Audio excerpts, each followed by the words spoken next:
Hello à tous, on se retrouve aujourd'hui en direct des USA et plus particulièrement en direct de Salt Lake City, qui est une ville connue notamment pour sa communauté mormone.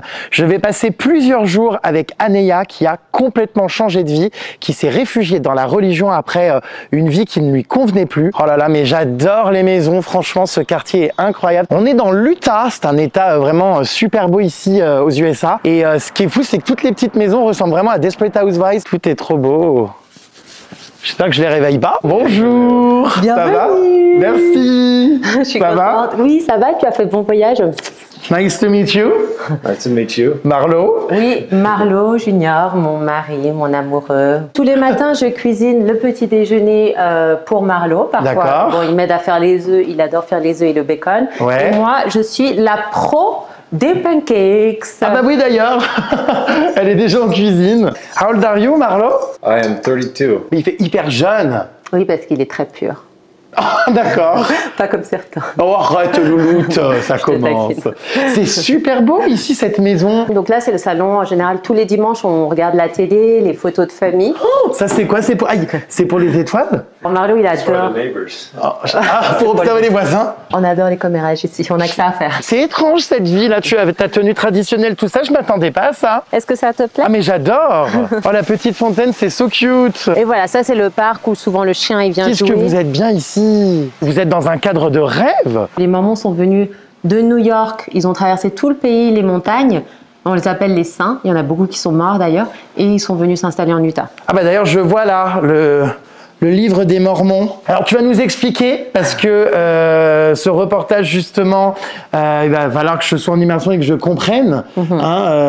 Justement, c'est ça le fait que tu te sois vraiment tourné énormément vers la religion. Pour mon cas, ça a été plus un chemin pour me retrouver. D'accord. Parce que j'étais très malheureuse et que j'avais vraiment besoin de retrouver des repères, de retrouver un sens à ma vie. J'ai fait énormément de sacrifices qui m'ont amené à Marlo.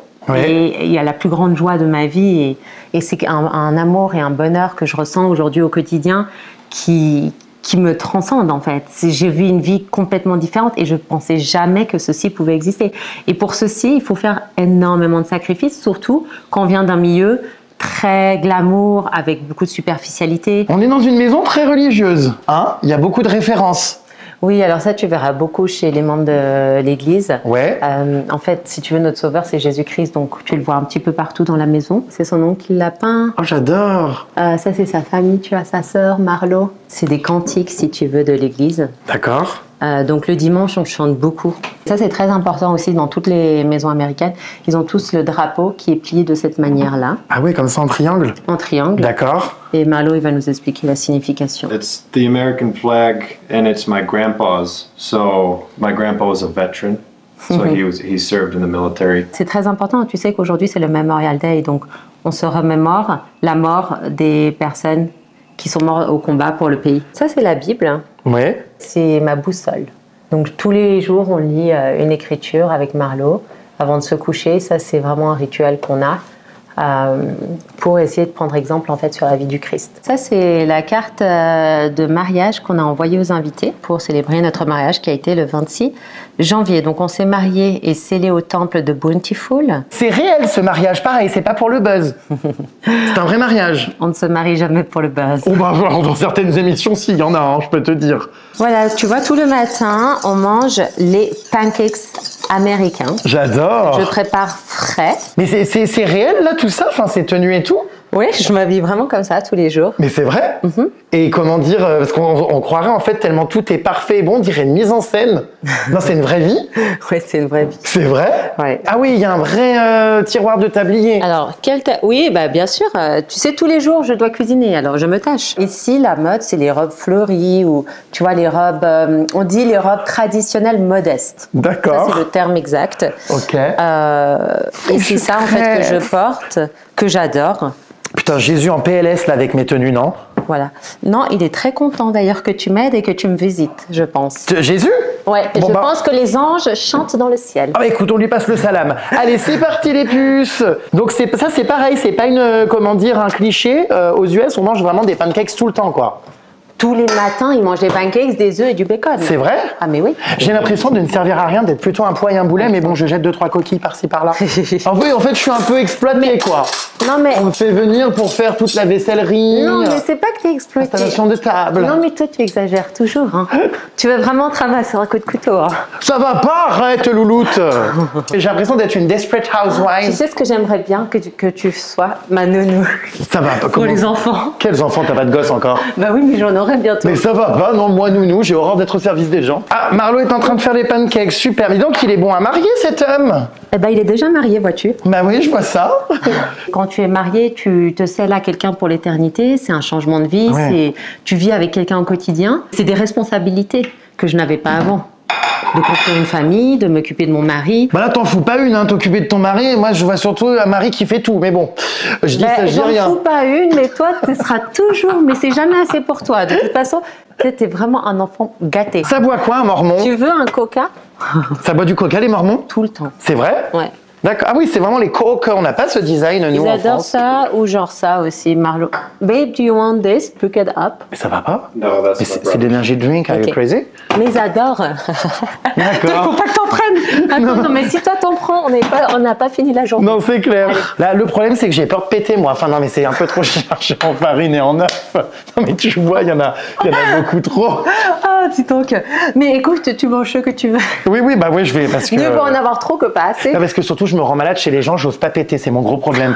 Et donc, du coup, ça me... Enfin, non, mais tu vois, Non, mais tout à fait, ce serait vraiment mal poli de ta part. on a le droit de péter chez les mormons. Bah, j'espère pas que tu vas péter chez moi. Non, je peux pas, c'est vrai. Non, mais j'irai à l'extérieur, t'inquiète pas. Mais c'est vrai que moi, je suis un peu, comment dire, tout ce qui est gluten, œuf, farine, ça a tendance, comment dire, à me faire couiner. Donc, Babe, can he fart at home? non, arrête la honte. Can he fart at home? Yeah, of course. Oh! Tu vois, lui, il a dit que Il m'a dit oui. c'est un homme, tu peux péter. Oh, mais c'est super. Finalement, chez les mormons, on est ouvert d'esprit. Un cliché déjà déconstruit. Oui, bah, écoute, ouvert d'esprit, mais j'espère que mon nez sera bien bouché. Ah, t'es con! Arrête, louloute. Notre cher Père Céleste, nous te remercions pour cette magnifique journée et nous te remercions d'avoir Jérém Star avec nous dans cette aventure. Nous te demandons que cette journée se passe bien. Apporte-nous ta bénédiction et bénis ces aliments que nous allons manger. Nous te demandons de bénir les personnes qui souffrent aujourd'hui dans le monde et apporte-leur leur réconfort et les bénédictions dont elles auraient besoin. Et c'est cette prière que nous te laissons au nom de ton Fils Jésus-Christ. Amen. Alors, tu peux te servir. Est-ce que tu... Vous faites ça tout le temps? Ouais, À tous les repas? tous les repas et avant de dormir. C'est hyper bon. Ah bah, je suis ravie. He like it. Ah Ça me ouais, plaise. j'adore. Je peux avoir le sel, s'il te plaît? Oui, avec grand plaisir. Non, c'est hyper Ça, c'est le bon. poivre. Mais alors, qu'est-ce qui s'est passé? T'as complètement pété les plombs, non? Ah oui, alors j'ai bien pété les plombs à la télé et j'ai décidé de me redresser, de retrouver mes sources, de m'éloigner un petit peu de cet univers qui gravitait autour de moi, qui était malsain, pour me retrouver avec des bases solides dans l'église. Alors, c'est-à-dire péter les plombs à la télé-réalité a été une mauvaise expérience? J'ai complètement perdu pied. J'ai été confrontée à deux candidats de télé-réalité qui m'ont mis des guet-apens, qui ont manigancé des histoires hors télé-réalité qui allaient se passer à l'intérieur, où ensuite ça m'a créé des séquelles parce que je me suis sentie trahie, utilisée et salie. J'ai vécu le harcèlement d'une personne et c'était surtout elle en fait qui ne me lâchait pas, mais d'une noirceur, et ça c'est traumatisant. Et ça les téléspectateurs l'ont vu et le public a aimé ce sang-froid et ces réponses tranchantes que j'ai eues avec des punchlines qui pouvaient décapiter quelqu'un. Et ensuite dans la deuxième télé-réalité, Les Marseillais contre le reste du monde, l'histoire qui a été créée autour de moi, où finalement je n'étais qu'un pion pour un certain couple, pour justement pour eux qui brillent plus. Bah, Et bah, Kevin et Carla. ils étaient prêts à tout, ce genre de personnes, même à que je reçoive de l'harcèlement, etc. Et on l'a vu dans les scandales après de télé-réalité de cette personne-là qui a fait tout et n'importe quoi pour briller, jusqu'à quand même vouloir la mort sur certaines personnes autour d'elle. Ces choses-là, je n'ai jamais reçu d'excuses, rien. C'est quand même des choses qui sont très très graves aujourd'hui. Oui, ça t'a un petit peu marqué quand même tout ça. À l'époque, ça m'a marqué. Et moi, quand j'étais déprimée à la maison, alors oui, elle, ensuite, quand le scandale est sorti, bah, c'est sûr que tu la voyais sur les plateaux, pas bien, etc. Et qu'elle demandait le soutien à sa communauté. Mais quand moi, j'allais mal, et que j'ai vécu beaucoup d'harcèlement par rapport, pour que eux brillent plus, ben, ça a été difficile aussi de l'encaisser. Et c'est pour ça que j'ai décidé un petit peu de m'éloigner de la lumière et retrouver un cercle d'amis et un entourage beaucoup plus sain. Et c'est ça en fait qui m'a vraiment amenée à l'église, et c'est pour ça que j'ai coupé les ponts avec un petit peu tout mon entourage, tout mon univers. Et comment je me suis contrôlée, c'est en m'instruisant, en lisant mes écritures, en rencontrant les missionnaires, en retournant à l'église. Ça m'a mis 5 ans quand même à sacrifier ma vie, sacrifier toutes mes robes de designer, sacrifier certains amis. Comment ça, toutes tes robes de designer? Mais tu te rends compte, chez Remstar, j'ai vendu toutes mes robes de designer. Elles sont toutes parties sur Vestiaire Collectif. C'est pas vrai. Mais oui, je les brade à 50 €, alors que c'est des robes qui valent des milliers d'euros. Des fois, tu me voyais sur le marché aux puces, et les personnes, je voyais mes robes à Laïa partir, donc elles valaient quand même une certaine somme, et elles partaient pour 50 € au fripe. Mais c'est pas grave. Mais alors oui, parce que c'est vrai que l'Anéa là que je vois qui est habillée avec une robe très traditionnelle finalement, de type un peu nappe de pique-nique, torchon de cuisine. Non mais ça n'a absolument rien à voir. Merci, Jérém. Non mais toujours les bons mots pour flatter une dame. ça n'a rien à voir avec tes robes de l'époque, très grand couturier, très festival de Cannes, tout ça. Mais pourquoi tu as voulu te débarrasser comme ça de tous ces articles de luxe? Aujourd'hui, bon, j'ai une autre vie, je sais me préserver. C'était surtout les robes, parfois, qui étaient un petit peu trop fendues ou trop décolletées. Elles n'étaient pas vraiment très modestes, elles étaient très... Trop courtes? Ouais, c'était un peu trop court. Et même pour les valeurs de l'Église, je dois être pudique, modeste, ne pas exhiber mon corps, parce que voilà, mon corps, c'est mon temple, c'est quelque chose que je respecte. Et en fait, le fait de m'habiller d'une certaine manière... Non mais ça me fait rire, je suis désolée. Parce qu'en fait, je ne sais pas si je dois te prendre au sérieux ou non. Enfin, Mais oui, mais tu peux me prendre. Mais tu sais... Je comprends que cette situation peut être ironique. Non mais je veux dire que tes robes étaient trop courtes. C'est vrai que je te vois habillée maintenant, tout est caché, on dirait presque une sœur au couvent. Enfin, on passe d'un extrême à l'autre là quand même. C'est totalement. Alors avant, j'étais une teenager, une adolescente déchaînée. Oui. Et alors qu'aujourd'hui, je suis une femme au foyer. Et c'est pour ça qu'aujourd'hui, je prends du plaisir à porter mes petites robes en coton. Je m'adapte aussi à mon climat, à ma nouvelle vie. Et c'est pour ça que ces robes-là représentent aujourd'hui la nouvelle Anéa. Aujourd'hui, donc, tu es, on peut le dire, donc membre donc c'est quoi, l'Église des Saints des Derniers Jours, donc plus connue sous le nom d'Église mormone, des Mormons, qui ont des valeurs bien particulières et encore une fois qui sont complètement à l'opposé de ce qu'on peut voir dans les téléréalités. C'est ça qui est super surprenant dans ton changement de vie. Quelles sont par exemple les valeurs, les choses qui sont interdites aujourd'hui dans ta religion? Alors les principes fondamentaux, c'est la loi de chasteté, ça c'est la numéro 1. Pas de rapport intime avant le mariage. Mais personne ne fait ça. Alors chez les membres de l'Église des Saints des Derniers Jours, tout le monde respecte ces principes. Ah bon? Oui. Oh bah j'en suis loin. Bon, toi, tu vis une autre vie, tu as fait d'autres choix. Malheureusement, tu ne peux pas rentrer dans un temple parce que tu ne respectes pas les lois qui sont en accord avec Dieu. Ah d'accord, ma belle. Donc tu ne le respectes pas, pourquoi tu rentrerais dans sa maison? Donc je ne peux pas mettre un pied dans un temple mormon de mon séjour. Tu ne respectes pas son hôte, pourquoi tu rentrerais dans sa maison? Et pourquoi tu voudrais y rentrer? C'est très grave de pécher et de ne pas respecter la loi de chasteté. Tu es chaste depuis... Non, de base tu n'étais pas chaste. Alors ça, c'est ma vie privée, mais tu peux toujours te repentir si tu as fait une erreur, que tu ne savais pas, etc. Tu peux te repentir et être chaste demain. Mais alors, donc ça veut dire que tu as respecté cette loi de chasteté? Oui, j'ai respecté cette loi de chasteté. Donc ton mari avec qui tu es mariée, c'est-à-dire qu'au départ, cette relation, chacun faisait chambre à part, vous jouiez au domino en regardant le plafond, enfin il se passait rien?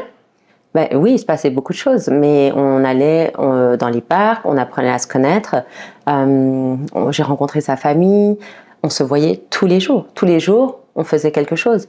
Mais on ne passait pas cette loi de chasteté, on se respectait mutuellement et ça nous a permis de développer des sentiments beaucoup plus forts sur le partage, sur l'égalité, où justement on pense à l'autre avant de penser à ses propres plaisirs. Et vous n'avez jamais dormi ensemble avant le mariage? Non. Jamais? Jamais. Mais tu dormais où? J'avais une chambre dans une colocation ici en Utah. D'accord. Donc le soir, on se fait la bise, mais voilà, chacun rentre chez soi. Non, oui, alors chacun rentre chez soi. Après, même si je dors ici, je dors dans ma chambre. Marlo dort dans sa chambre. Oh, mais c'est dingue! Mais ça existe vraiment, ça, en 2024? Alors, chez les membres de l'Église des Saints des Derniers Jours, je peux comprendre que ça peut te surprendre, mais c'est totalement normal. En fait, chez nous, ça nous surprendrait plus le contraire. Et aux États-Unis, si tu vas aussi dans des petits villages assez conservateurs, c'est une loi. La loi de chasteté est respectée. Oh, c'est dingue ça. En tout cas, moi, pour mes enfants, ou si j'ai une fille, j'espère qu'elle respectera la loi de chasteté, qu'elle comprendra l'importance et sa valeur. Et on ne fait pas assez attention à nos enfants. Parce que moi, aujourd'hui, j'aurais peur que ma fille sorte dehors. Et mon fils, je vais bien l'éduquer pour qu'il respecte ces principes-là et qu'il respecte les femmes. Et pas qu'il pense qu'à lui. Tu penses que je suis peut-être dans une prison, mais je suis libre. Parce que je n'ai aucun désir ou substance qui me tient.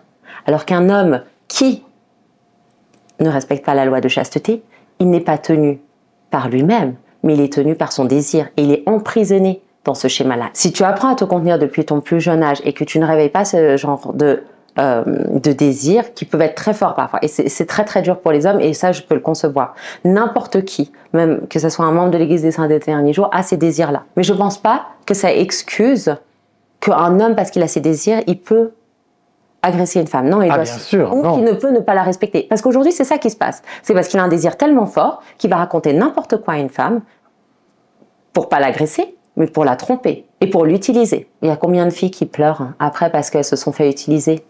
Parce que les hommes ont d'autres envies et d'autres instincts. Et c'est pour ça que les gens sont choqués quand ils vont voir ton interview. Oh, mais les chastes, etc. Parce qu'en fait, ils se sont fait enrôler dans le jeu de la société. L'humain, il est utilisé pour la société. Parce que le roi dans ce monde, qui c'est? C'est l'argent. C'est l'argent qui tient tout.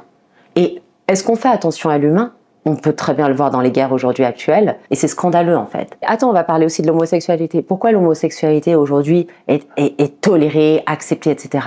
Parce que l'homosexualité aujourd'hui est très vendeur. Vous dépensez beaucoup d'argent. Ça, je l'avais lu par rapport aux politiques, etc. Et que c'est un bon business pour le monde.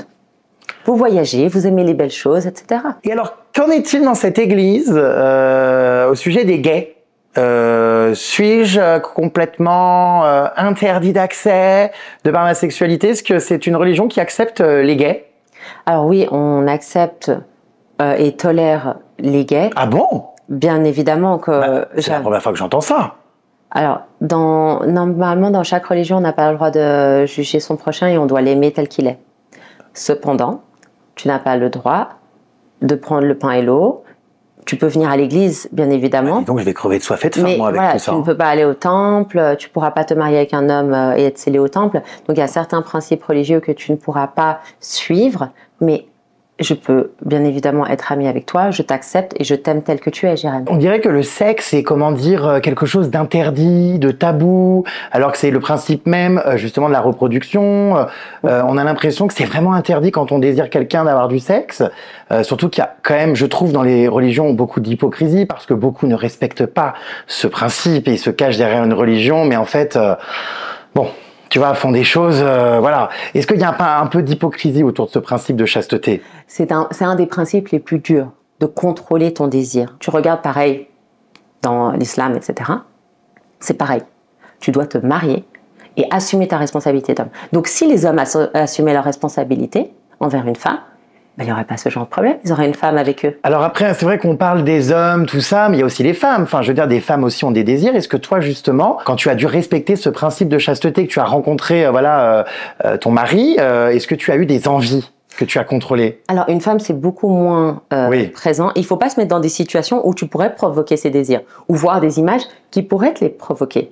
Ah bah bien sûr, on ne consomme pas de films, voilà. Non, alors tout ça, c'est interdit. Non, mais bien sûr que c'est interdit. Ah bon? Mais bien évidemment. Oh.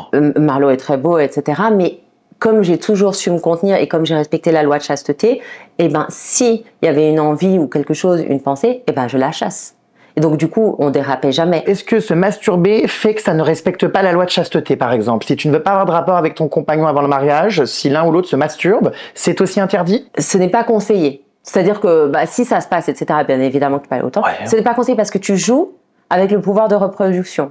Et en fait, en faisant ça, tu peux tomber dans un système addictif où tu te dis « Ah, mais j'ai pas besoin de femme, en fait. Je peux me satisfaire moi-même. » Et en fait, tu t'éloignes du plan de Dieu. Moi, vraiment, c'est sur le principe de chasteté. Ça n'est pas possible, physiologiquement parlant. Alors, pour une femme, peut-être qu'elle peut se retenir, mais un homme, au bout d'un moment, ça éclate. Oui, mais tu peux te marier.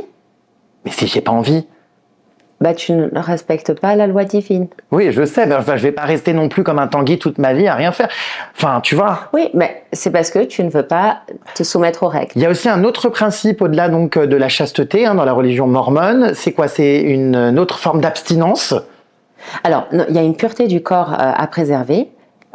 Et ça, par exemple, toutes les substances nocives ou les cigarettes, etc., tout ce qui pourrait nous faire du mal est exclu. Je n'ai pas besoin d'alcool pour me désinhiber. J'ai confiance en moi, je me respecte. Si quelqu'un ne me respecte pas, ou que je me sens pas bien dans une fête, ou que les gens me parlent pas parce que parce que je n'ai pas bu et que je ne les fais pas rire, je ne fais pas rire la galerie, ben ce n'est pas une fête pour moi. Et je vais dans un endroit où les gens avec qui j'aurais des affinités et on serait sur la même longueur d'onde. Tu comprends? Parce que aujourd'hui, tu vois les fêtes.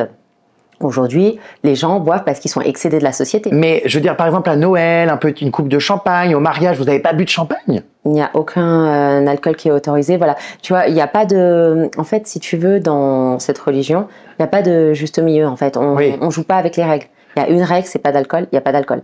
Que ça soit à Noël, dans les fêtes et tout ça, un verre festif, je vois pas pourquoi on buvrait un verre de champagne, en fait. Je peux très bien boire du champomis ou non, mais un verre de jus de pomme. Oui. Pourquoi j'aurais besoin d'une coupe de champagne pour célébrer? Et ça encore, c'est le business derrière, parce que, voilà. Encore une fois, la société fait boire les gens, c'est du business. Oui, pour Noël, il faut du champagne. Mais pourquoi à Noël, il faudrait du champagne? Vous devez reverser 10% de vos revenus, apparemment, à l'église. Alors oui, il est suggéré de reverser 10% à l'église parce qu'on estime que tout ce que l'on a sur la terre, c'est Dieu qui nous le donne et que la moindre des choses, c'est de reverser 10% de tout ce qu'il nous offre. En plus des impôts? En plus des impôts, oui. Ça fait beaucoup, 10% quand même. Alors oui et non, parce que en fait, quand tu te rends compte que 90% t'est donné de Dieu, 10% sur 90%, c'est rien en fait. En accord, ma belle. Non, mais tout ce que j'ai aujourd'hui, ce bonheur, cette vie, je l'ai grâce à Dieu. Pourquoi je lui donnerais pas 10% de tout ce qu'il m'offre? D'accord, oui, vu comme ça. Écoute, n'hésite pas à me faire un petit virement de 10% si tu le souhaites.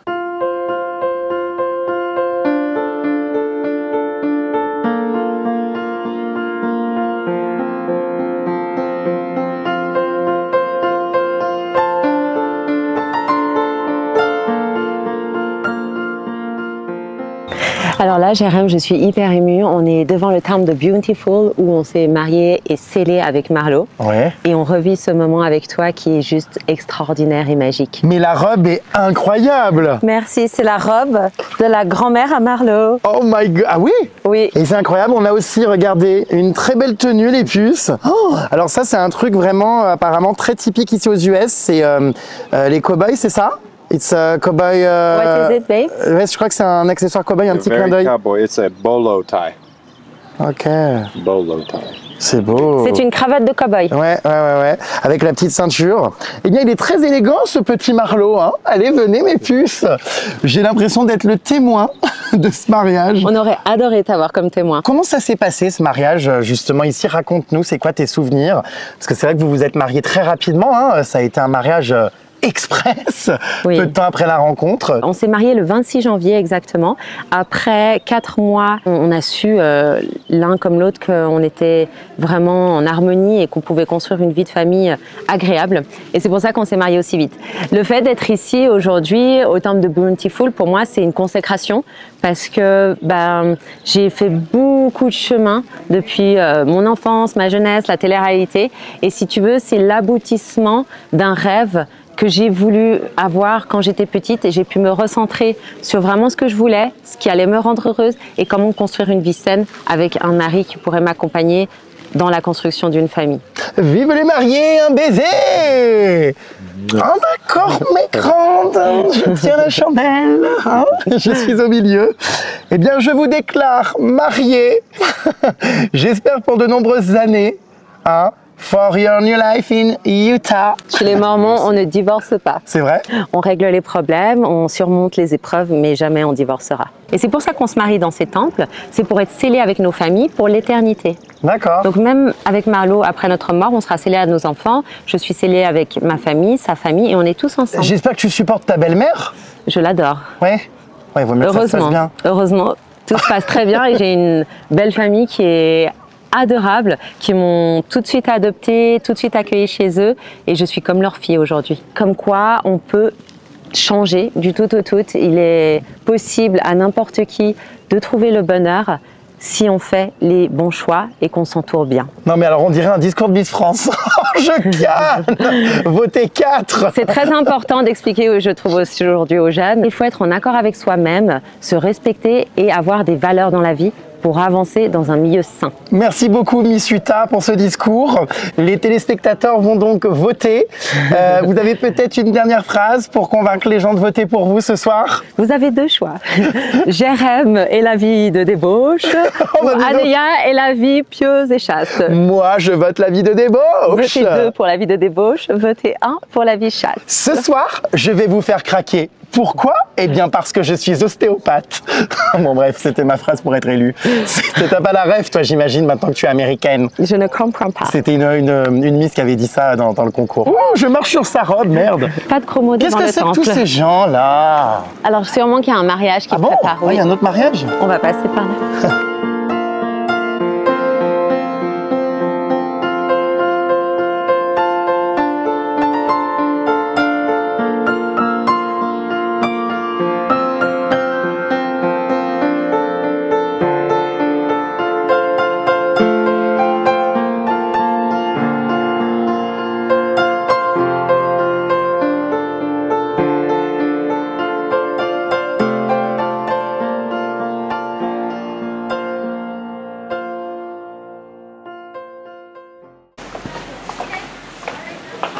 Oh non mais je suis excédé quoi, ils m'ont pris pour leur larbin. Je dois porter la traînée. La traîne. Oh non mais ras-le-bol. Bon allez, moi faut que j'aille pisser, hein, j'ai envie. Comment ça s'est passé, finalement, ce changement de vie a démarré par un voyage, puisque tu es venu à une conférence ici à Salt Lake City. J'ai eu une révélation durant mes prières où je sentais que l'amour de ma vie allait être à Salt Lake City. Ah bon? Alors, je te promets, je peux pas t'expliquer comment. Mais je sentais que mon mari allait se retrouver à Salt Lake City. Et je le disais à tout le monde, en fait. Et les gens me disaient, non, mais elle est complètement perchée, quoi. Enfin, je comprends que les gens disent que je sois perchée. Et j'avais ça dans mon cœur. Et je me suis dit, il faut absolument que j'aille à la conférence. Je veux aller à la conférence générale, voir notre prophète parler. Mais alors, attends, un prophète, c'est vivant? Notre prophète, il est vivant, oui. D'accord. J'ai vu le prophète vivant, ça a été incroyable. Il a donné son discours, tous les apôtres. Enfin, j'étais dans une autre planète. Ça a été un des moments les plus intenses de ma vie. J'ai réalisé enfin mon rêve. Et quand j'étais à la conférence, j'ai décidé de me connecter sur Mutual. Alors, Mutual, c'est quoi? C'est une application de rencontre pour les personnes croyantes. Voilà, donc Mutual, c'est une application de rencontre pour les membres de l'Église des Saints des Derniers Jours. D'accord. Et Marlo, durant la conférence, il a eu aussi une intense voix en lui qui lui a dit « Connecte-toi sur Mutual, connecte-toi sur Mutual ». On s'est connectés les deux au même moment sur Mutual, on a connecté, on a eu un match. Ah ben c'est un peu le Tinder des croyants. C'est le Tinder des croyants. On a eu un match et là, il m'a parlé direct. On s'est vu, je crois, le lendemain et on s'est plus lâché. On s'est vu tous les jours. Stop. S'agit-il d'un placement de produit? Alors non, c'est pas un placement de produit. S'agit-il d'une publicité dissimulée? Parce que la DGCCRF fait attention à tout. Dois-je indiquer collaboration commerciale? Non. Tu n'es pas payé pour m'en parler, rassure-moi. Je ne suis pas payé pour en parler. Parce que cette application, j'avoue que je connaissais pas. Mutual, ouais. D'accord. Et donc du coup, match, bam, dans la salle de conférence. Et bim, bam, boum, un mariage. Et après, 4 mois après, un mariage. C'est pas possible, mais c'est hyper rapide. C'est hyper rapide, en effet. C'est vrai qu'après, on s'est vu tous les jours. Marlo, il a prié, il a eu la révélation que c'était moi. Moi, pareil, j'ai eu des sentiments que je n'avais jamais ressentis pour quelqu'un d'autre. Et au bout de 4 mois, je vais pas te mentir, tu sais si c'est la bonne personne ou pas. T'as pas besoin de faire perdre du temps à une personne. Ah bon? Non, mais 4 mois, attends, mais quand même. On se voyait tous les jours, j'ai rencontré sa famille. Qu'est-ce qui va changer en fait de notre quotidien? Ouais, mais c'est vrai qu'au bout de 4 mois quand même, je trouve que c'est hyper rapide. Tu connais pas vraiment les personnes. Tu sais, des fois, au bout de 4-5 ans de relation, tu découvres encore certaines choses sur la personne qui partage ta vie. Donc ça fait peur. T'as pas eu peur de te marier aussi vite? C'est pas un peu précipité? Alors, 4 mois, ça peut paraître précipité, en effet, mais Marlo est tellement honnête, transparent, on s'était tout dit, on s'est jamais disputé, on s'est toujours senti bien ensemble. Il n'y avait rien qui entravait en fait le mariage. Donc oui, par rapport au mariage, c'est plus le mariage où ça fait peur parce que tu sais que ta vie va changer, c'est une responsabilité que tu prends et une promesse que tu prends envers la personne que tu décides de te sceller avec, parce que chez les membres de l'Église des Saints des Derniers Jours, non seulement tu as le mariage, mais tu as le scellement au temple où on est scellé pour l'éternité. C'est-à-dire que moi, je suis scellée aujourd'hui à Marlo pour l'éternité. Donc même après la mort, on sera ensemble au ciel avec sa famille et ma famille. Donc, Alors, ça a des enjeux qui sont énormes. mais rassure-moi, tu t'entends bien avec ta belle-mère, enfin tes beaux-parents. Alors parce que là, t'es dans la merde sinon. Alors là, ça peut être compliqué. Dans le caveau, ça va être problématique. Il y a des membres de l'Église des Saints des Derniers Jours qui ont divorcé parce qu'ils ne s'entendaient pas avec leur belle-mère. Et toi? Heureusement, je m'entends extrêmement bien avec ma belle-mère. Et c'est une famille qui sont adorables. Aujourd'hui, le mariage, ça a été la plus belle chose de ma vie. C'est la consécration d'une jeune fille pour devenir une femme. Ça a été un moment tellement émouvant et splendide à vivre. Mais alors, qui est ce Marlo? Parce qu'on voit tout un tas de choses circuler. S'agit-il d'un millionnaire? S'agit-il de quelqu'un d'extrêmement riche? Ou même d'un haut placé de l'Église? Est-ce que c'est un homme, comment dire, de pouvoir? Alors, Marlo, c'est un homme du peuple. C'est un homme du terrain. Son rêve, c'est d'être un cow-boy. Il n'a aucune attache matérielle. Il n'est pas du tout le personnage qui a été représenté dans les médias. Il n'est pas du tout millionnaire. C'est un homme simple. Et même s'il avait énormément d'argent, il resterait simple comme il est aujourd'hui. Et ça, je lui ai demandé. J'ai dit, est-ce que, par exemple, ma célébrité t'a impressionné? Il savait même pas qui j'étais. Ils ne se rendent même pas compte de qui j'étais. Marlo, c'est vraiment ça qui m'a plu chez lui. C'est que il m'a aimé pour qui je suis et pas ce que je représente. J'ai eu énormément de chance parce que c'est quelqu'un qui a énormément de valeur et c'est ça que j'ai recherché. Son porte-monnaie, aujourd'hui, ça m'intéresse absolument pas. J'ai besoin d'être aimée, entourée, d'avoir un homme et un père qui saura respecter sa femme et éduquer ses enfants. Et c'est ça que j'ai recherché dans mon mariage. Alors, beaucoup de gens ont parlé, je ne sais pas pourquoi l'argent fait autant de bruit aujourd'hui et pourquoi les gens sont autant omnibulés par l'argent. Ils croient que ça les met en sécurité. Mais d'avoir un homme qui a des valeurs, c'est ça vraiment les femmes qui doivent chercher pour avoir un mariage, qui durera sur le long terme. Alors pourquoi les personnes se posent cette question de la même manière qu'on se pose la question sur ta reconversion, comment dire, sur ta nouvelle vie? On va pas se cacher les choses. Des gens se disent bon bah elle a trouvé un mec riche pour avoir la green card et habite aux USA. Et ça, je ne comprends pas en fait pourquoi les gens ont ces pensées. Je peux pas m'exprimer. Parce que ça existe beaucoup, tout le monde le fait quasiment. Enfin, c'est très fréquent, quoi. On a beaucoup de nanas. Attends, on va pas se cacher les choses. Ne soyons pas hypocrites dans ces sociétés. Énormément de filles, voilà, vont trouver. Alors, c'est vrai que Marlo est jeune, mais souvent c'est un vieux cochon qu'elles vont épouser et qui finalement va leur avoir la green card et leur permettre d'avoir une vie incroyable aux USA. Et je pense que les gens qui ne te connaissent pas, par exemple, ou vont vite se faire des idées et pensent que c'est le cas, que c'est pour ça. Honnêtement, je vais te dire quelque chose, la green card, c'est super parce que tout le monde croit que c'est le rêve américain, etc. Mais on paye des taxes qui sont énormes. Donc même moi, j'ai dit à Marlo, je sais même pas si j'ai envie forcément, tu vois, de venir habiter ici plus tard. Là, on est mariés et Marlo a sa carrière professionnelle ici, donc je vais venir m'installer ici, mais moi, avec le passeport suisse, je suis très contente aussi. Et deuxième chose, moi, ça m'a fait peur de venir habiter aux États-Unis, de quitter ma maman. Je suis très très proche d'elle en Suisse. Ça n'a pas été une étape facile pour moi. J'ai dû m'adapter ici. Alors c'est super, t'as vu, toi tu viens en touriste, mais j'avais quand même tous mes repères à Paris et en Europe. Mais attends, mais t'as tout quitté pour aller vivre en plus au fin fond de l'Utah, quoi. Enfin, exactement. On n'est pas à Los Angeles ou à New York, on est au fin fond de l'Utah, dans quelque chose de très traditionnel, très calme, très nature. Au début, j'ai dû quand même m'adapter, ça n'a pas été évident. Je me sentais très seule. Je disais à Marlo, je me sens seule, j'ai pas ma famille, etc. Donc c'est pour ça que j'ai fait voyager ma maman. Mais au début, c'était pas évident. Donc oui, tout ce que tu vois sur les réseaux sociaux, c'est de l'imagination de certaines personnes, mais ils ont pas vécu ma vie, ils ont pas vécu les épreuves que j'ai dû passer. Non, mais enfin, c'est lunaire ta vie. Je crois que tu as eu 200 vies. C'est la dernière cette fois-ci de vie. Je pense qu'il y en aura d'autres encore qui vont arriver où on verra l'évolution d'Anéa au fil des années, au fil des âges. Je serai très certainement maman dans ma prochaine vie. Tu veux des enfants? J'ai envie d'avoir des enfants. On aura cette vie de Anéa maman. Oh là là, va falloir que je revienne encore, que je prenne un billet d'avion pour faire un épisode Baby Story. T'aurais pas pu tomber enceinte maintenant, j'aurais fait d'une pierre deux coups. Ça aurait été un peu difficile. Je pense que, tu sais, en étant enceinte, j'aurais été un peu fatiguée. J'aurais pas pu faire tout ce qu'on fait aujourd'hui. Cette année, elle me coûte un fric en billet d'avion. Non, mais c'est infernal. En fait, je crois que tu as un véritable gouffre financier depuis que je t'ai rencontré. Mais je t'apporte beaucoup de choix aussi. Voilà qu'elle va avoir des polichinelles dans le tiroir et qu'elle va pondre. Je m'attendais encore pas à ça. Donc voilà. C'est la suite logique, cela dit. Voilà, tout à fait. Donc voilà, bien évidemment qu'il y aura les autres vies d'Anéa et les prochains chapitres. Je suis hyper surpris dans cette église de voir ce drapeau qui représente les gays, mais enfin, je veux dire toutes les sexualités même. Nous prenons la tolérance et l'acceptance et l'amour de son prochain. Donc ça, c'est très important de jamais juger son prochain. Tes choix t'appartiennent et tu as le libre arbitre de faire ce que tu veux dans ta vie et jamais je ne manquerai de respect à tes choix ou à ton mode de vie. Ça, ce n'est pas à moi de juger. Mais je suis hyper surpris. Je suis passé là tout à l'heure devant et je me suis dit, mais on vit dans un monde où le Christ accepte les gays. Je suis Le ravi. Christ, il aime tout le monde et il accepte tout le monde depuis le début. Hein. Je suis contente que tu te sentes bien ici. Non, mais c'est vrai.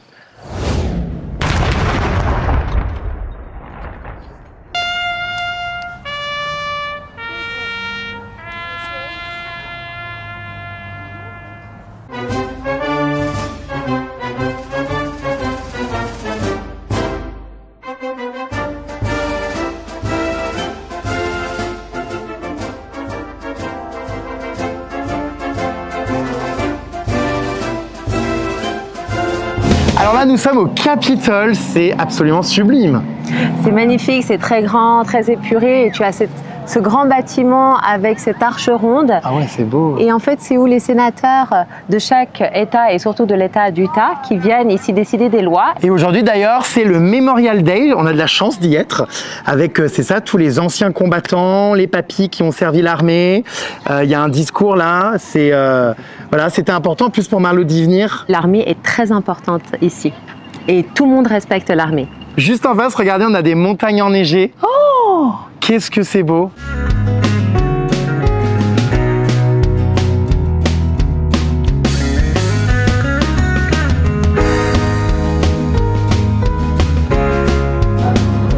Ah ouais, mais c'est immense ici, j'en ai le tournis. C'est spectaculaire, hein, les bâtiments. Oui, alors ici tu es devant l'administration des bâtiments de l'église. Ouais. C'est un peu comme le Vatican pour les catholiques. Ah, donc là, c'est le Vatican des Mormons. Un peu, on peut dire ça comme ça. Ça, c'est vraiment un lieu très important. À Salt Lake City, il y a énormément de bâtiments religieux en rapport avec les Mormons.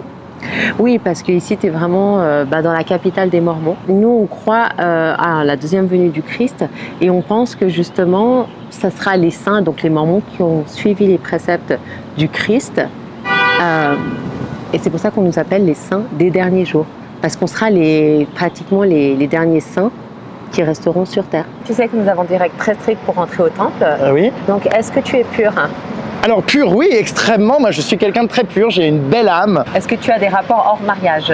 Bah, évidemment. Alors malheureusement, tu ne peux pas rentrer au temple et tu ne pourras ni prendre le pain et l'eau. C'est une blague. Non, et va te repentir vite fait, mon jeune homme. Tu vois, ici, tu as tous les drapeaux du monde parce que l'Église, elle représente vraiment tous les États. Tu as même la Corée du Nord, alors que les Américains sont en conflit avec la Corée du Nord depuis des années. Oui. Mais l'Église inclut le monde entier. J'ai rarement vu dans une ville autant de monuments religieux. La religion des saints des derniers jours est la première religion ici dans l'État. On est devant le Conference Center. C'est ici, ce bâtiment et cette conférence qui m'a mené à Marlo. Donc c'est où notre prophète vivant nous donne son discours par révélation divine et où tous les apôtres également nous donnent leur discours divin. Toutes les rues aux États-Unis, elles partent de ce temple. Le temple, c'est un peu la boussole de la ville. Ah, toutes les rues sont organisées autour de l'édifice religieux. Exactement. Ah oui, donc c'est vraiment omniprésent, quoi, Voilà. ici. Donc si tu es à 35 rue Nord, à combien de rues tu es du temple? Bah, 35 au nord. Voilà, exactement. C'est facile. Aussi simple que ça. Et juste en face, on a, ça c'est quoi? C'est le tabernacle. Voilà, alors tu vois ce grand bâtiment avec le toit en aluminium, c'est le tabernacle où tu as l'orchestre et tu as également le dimanche quelques réunions spirituelles.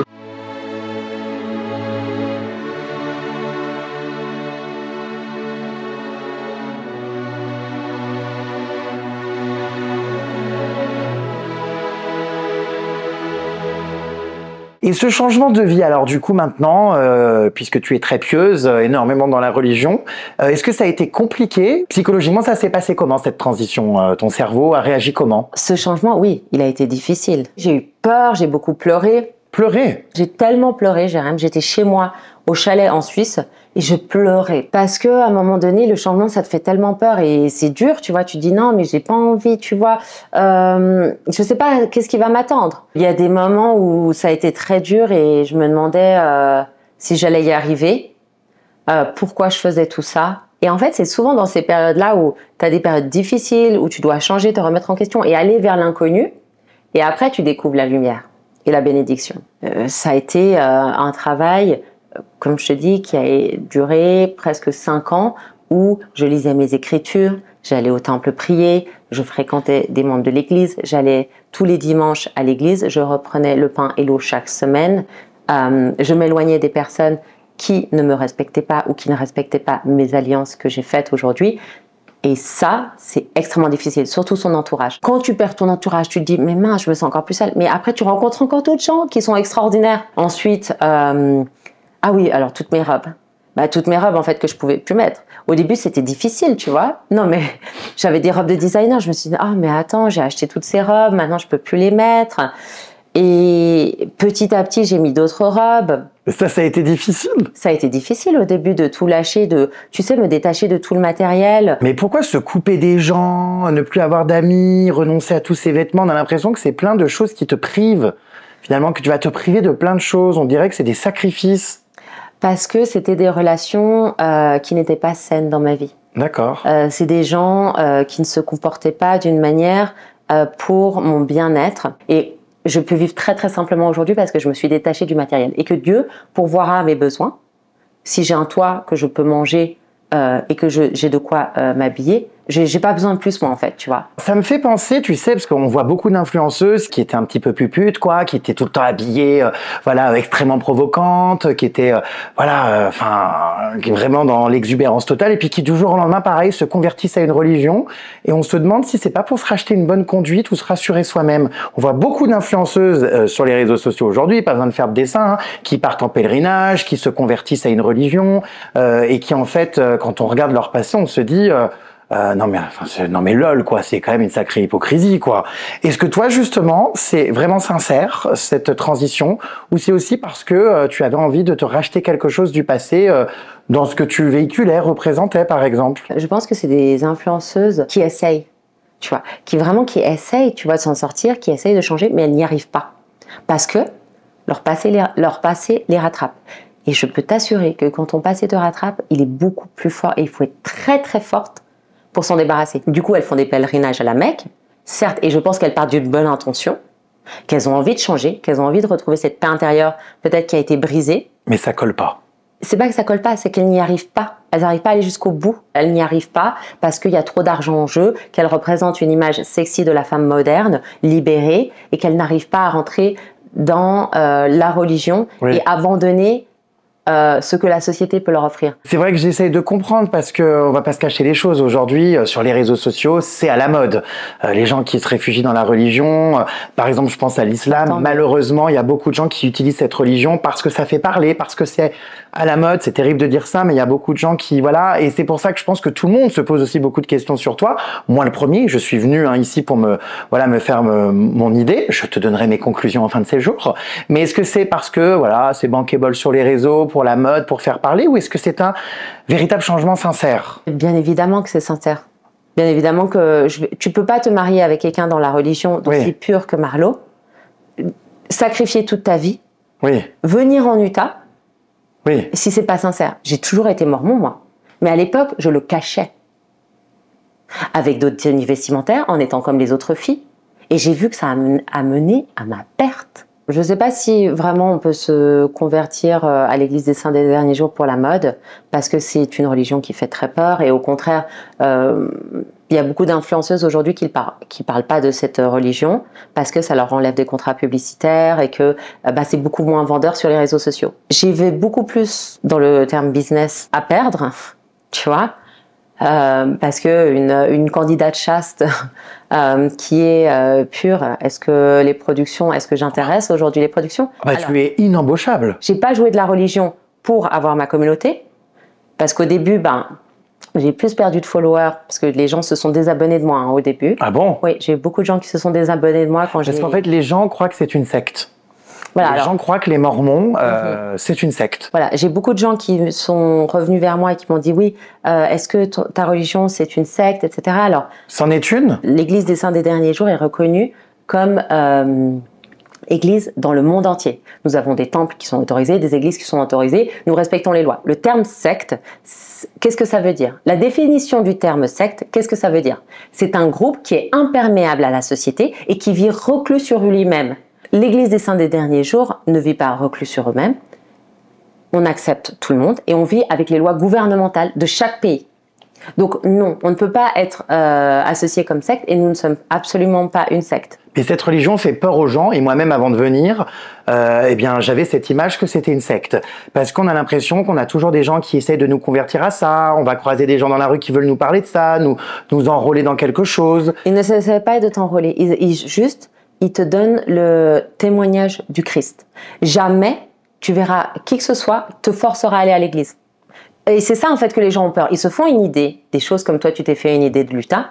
Jamais je t'ai forcé à faire quelque chose. Jamais je ne t'ai pas accepté. Jamais je t'ai mis de côté ou exclu. Au contraire, tu es inclus. Je te parle de mes principes. Tu es après. Est-ce que tu t'es senti jugé une seule fois dans ce séjour? Non. Voilà. Et ça, c'est la différence. C'est qu'en fait, une secte, ils vont te juger parce que t'es pas comme eux. Alors, il y a eu plein d'histoires, justement, autour des Mormons, ou peut-être, effectivement, tu vas nous l'expliquer, mais on fait un amalgame ou quoi, des histoires, voilà, de pédophilie, des histoires de petites filles qui étaient abusées par des membres mormons. Il y a eu toutes ces histoires-là dont on a entendu parler, et qui ressortent quand même très souvent, notamment sur Internet, et sur l'image que les gens ont. C'est quoi toutes ces histoires?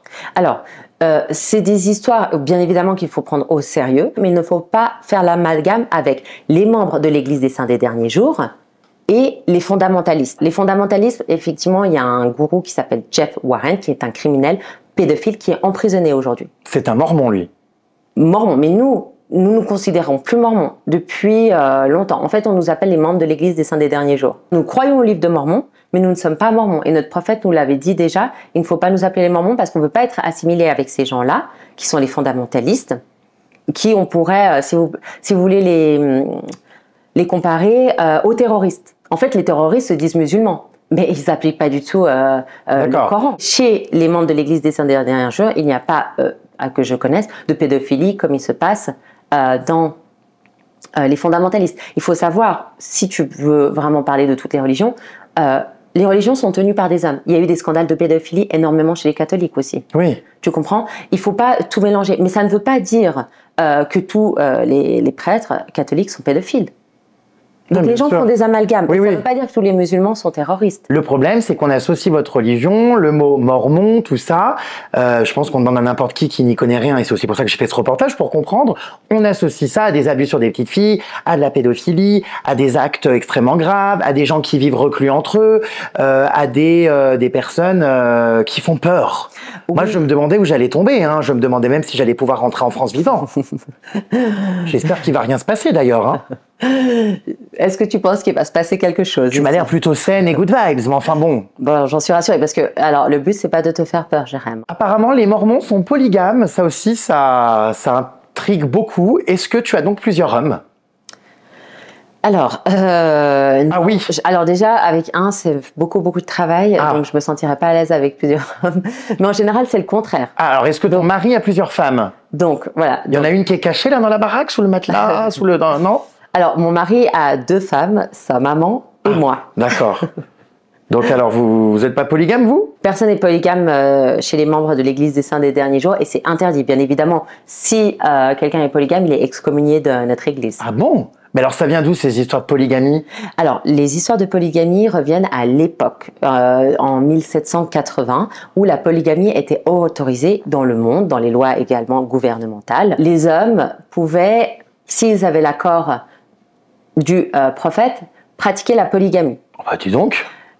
Voilà. Et ça a été, tu peux le lire aussi dans la Bible, où Abraham aussi avait 2 femmes. D'accord. Donc ça a été aussi dans les Écritures, mais ce n'est pas pour avoir plus d'avantages ou de plaisir personnel. C'était pour des responsabilités de reproduction, de responsabilités de protéger les femmes. Aujourd'hui, ça n'existe plus parce que l'État a banni la polygamie en 1800, je ne sais plus la date, et l'Église s'est adaptée aux règles.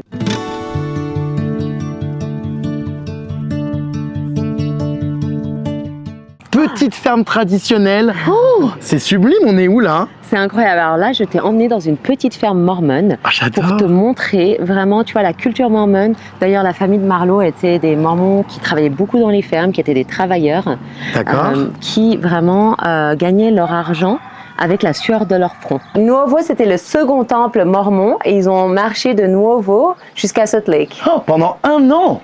Ouais, Pourquoi les Mormons font comme des pèlerinages? Oui, ils marchent. Oui, beaucoup. Ils ont marché déjà de New York en Utah. Ils marchaient beaucoup. C'est des gens qui sont connus pour les randonnées. Tu verras ici, les gens sont très outdoorsy. Il y a beaucoup de montagnes. C'est vraiment dans leur tradition. Non mais elle me tue, elle est bilingue. On dirait Affida Turner. Outdoor. Les gens ici sont very outdoor. There is a lot of things. Tu comprends? Il y a beaucoup de choses. Et c'est quoi? C'est une volonté les Mormons de vouloir comme ça avoir tout qui reste dans son jus, un peu à l'ancienne. C'est quoi? C'est le côté conservateur traditionnel? Les Mormons aiment bien l'ancien temps, on dirait. Alors les Mormons sont très traditionnels, conservateurs. Ils gardent les cultures et les traditions au fil des années. Et surtout, ils ne se perdent pas dans les tendances du monde. Ah oui, je vois que cette robe sent la mythe. Mes puces. Oh, mes puces. Oh, je les adore. So cute. Regarde comme elles sont mignonnes. C'est trop cute. Oh. Come here. Bien évidemment que les Mormons utilisent de lait de chèvre pour leur peau. Mais oui, on adore. Oh, j'adore. C'est trop chou. Oh, bébé. La bichette. Oh, mais moi je fonds. On va sentir la vieille chèvre J'aimerais caillée. l'adopter. J'adore. Ah ouais, moi aussi. C'est pas grave. On se fera des masques au lait de chèvre. Ah mais oui, on s'aspergera le visage de lait. Bon, arrête, là tu me gênes, tu exagères. Non, là tu vas trop loin, Jérém. Elle, je l'adore. Regardez, c'est ma petite Dumbo. Moi, je suis tellement à l'aise avec les animaux. Ma puce. J'adore, comme T'es trop adorable. Oh yeah. Oui. J'adore ses oreilles. Alors toi, t'es vraiment la plus jolie. Hein. Oh là là, j'ai envie de te ramener en France. You like it? I can't believe we did this. It's so je cute. l'adore. Hey, Elles font des bisous. what do you want? Elles sont trop You want touchantes, some- ces petites you chèvres. want- Ce sont mes lunettes. Merci. Oh, tout plaqué, venir vivre dans l'Utah. Avec des petites chèvres absentes de tout vice. Hein, sans aucune haine ni stress. Voilà.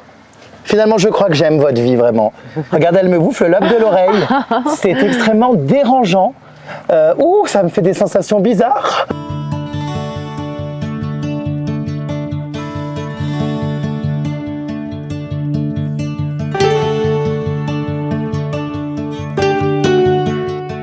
Alors les amis, ici je vous présente Midway, donc on est devant la commune avec cette bâtisse qui représente également la Suisse, mes origines.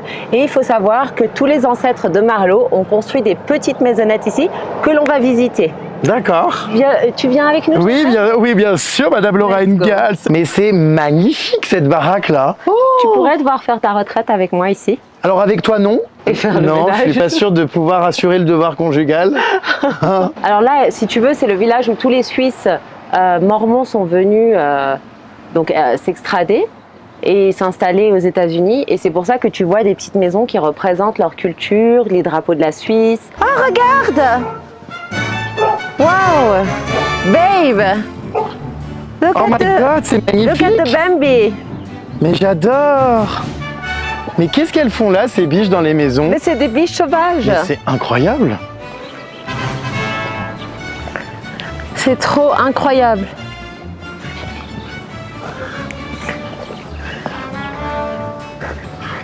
Be Une careful! petite maison.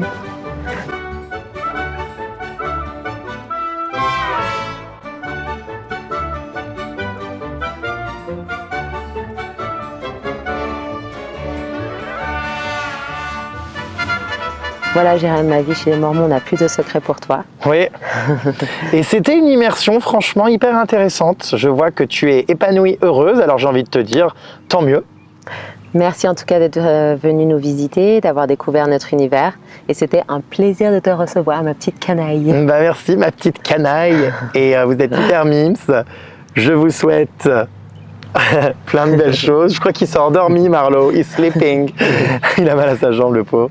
Non, en tout cas, c'était top. Merci à vous pour votre accueil. Et puis, j'ai envie de dire à suivre. Hein, cette petite canaille, à mon avis, n'est pas bien loin de tomber en cloque et de m'avertir que tout à coup, elle a un polichinelle dans le tiroir. Il faut avoir des petits canaillons. Tu me tiendras au courant. Et puis, non, je vous souhaite plein de belles choses d'ici là. C'était vraiment Merci. génial ici d'être dans l'Utah, au sein des Mormons. Et vous voyez les puces, je ne me suis pas fait embrigader dans je ne sais quelle secte ou je ne sais quoi. Tout va très bien. Mais est-ce que ça t'a changé ce voyage?